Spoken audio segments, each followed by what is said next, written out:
just left you standing out in the rain. How are you, mate? Good. We've got a couple of boards here. We'll go try and find a surf. Nice. Good Pretty day much for pick the worst weather you can possibly have to find waves here. Professional athletes confront fear every day, some more than others.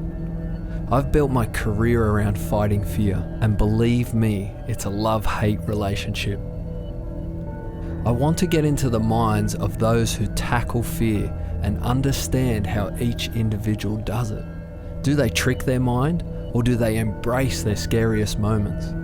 What happens to their bodies in these scary moments? These are the questions I want to answer. I'm Mark Mathews. Welcome to the Joy of Fear.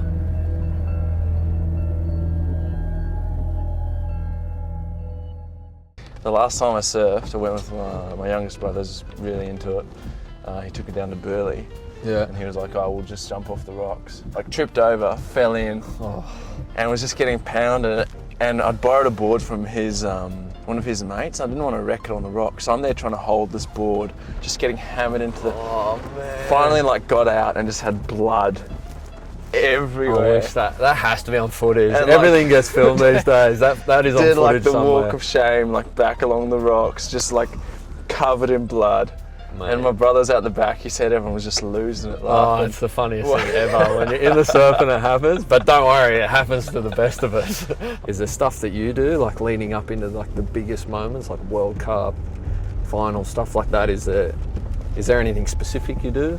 Trying to have a routine that you know works for you. For me, it takes out the anxiety of, have I prepared well enough? Yeah, that makes sense. Because that's, to me, like for me, that's the thing that I focus on is the process. If I've done everything I need to do physically and mentally, you get to game day and there's nothing more you can do to influence the result. Worrying about the result isn't actually going to help you. One of the things that also drives me is growing up in Zimbabwe and then having the opportunities that I had, and knowing that so many people that I knew or went to school with, or just other Zimbabweans, didn't have the same opportunity. And I guess every time I run onto the field, I feel like I'm in some way representing those people and representing all the people who've helped me get to where I am. That's mad.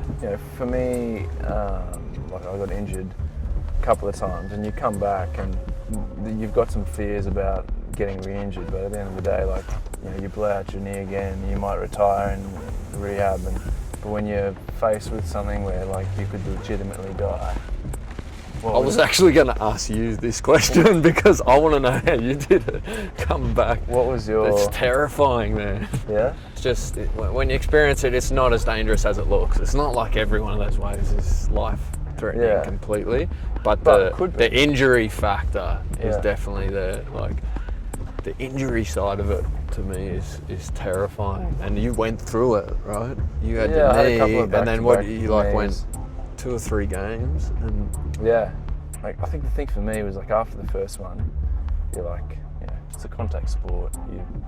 You play for 8 or 9 years. You're definitely gonna have some sort of decent injury. Yeah. But then when you do it again and you feel like you've done everything to get back, I guess that's when you get a bit of doubt. Like, is my body still able to perform at that level? Like, do I still have what it takes to? Is it time to wrap it type thing? Right? And I guess those are legitimate questions to ask and hopefully find answers to. And I think looking back, it's not the great times that you learn the most about yourself from. It's the hard times 100%. where you learn a bit more about your character or your motivations, or you appreciate things more when you get back. Yeah.